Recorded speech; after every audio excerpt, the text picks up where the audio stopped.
రైతు సంఘాల పిలుపుతో భారత్ బంద్ కొనసాగుతుంది. రైతుల పట్ల కేంద్రం వైఖరిని నిరసనకారులు రోడ్డెక్కారు. సంయుక్త కిసాన్ మోర్చా కేంద్ర కార్మిక సంఘాలతో కలిసి ఉదయం నుంచే ఆందోళనలు చేస్తున్నారు. దేశవ్యాప్తంగా కార్మికులు, మహిళలు పలు వర్గాల మద్దతుతో రహదారులను దిగ్బంధిస్తున్నారు. అయితే భారత్ బంద్తో ఢిల్లీ వాసులకు నరకం కనిపిస్తోంది. ఢిల్లీ, హర్యానా సరిహద్దులోని టిక్రీ, సింగు ప్రాంతాల్లో ట్రాఫిక్ ఆంక్షలు అమల్లో ఉండడంతో కిలోమీటర్ల మేర వాహనాలు నిలిచిపోయాయి. దీంతో ట్రాఫిక్ను మళ్లించే పనిలో పడ్డారు పోలీసులు.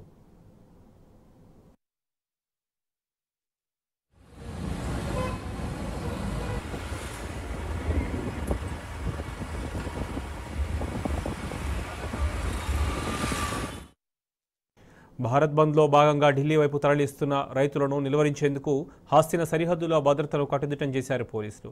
ఆందోళనకారులను నిలువరించేందుకు బాష్పవాయువును, వాటర్ కెనాలను ప్రయోగిస్తున్నారు. పరిస్థితులు శృతిమించకుండా 30,000 టియర్ గ్యాస్ సెల్లను సిద్ధం చేస్తున్నారు. అయితే పోలీసుల బారికేడ్లు, ఇనుప మేకులు, ముళ్ల తీగలను సంకెళ్లు తెంచుకొని ముందుకు సాగుతున్నారు రైతన్నలు. తమ డిమాండ్లు నెరవేర్చే వరకు వెనక్కి తగ్గబోమంటున్నారు.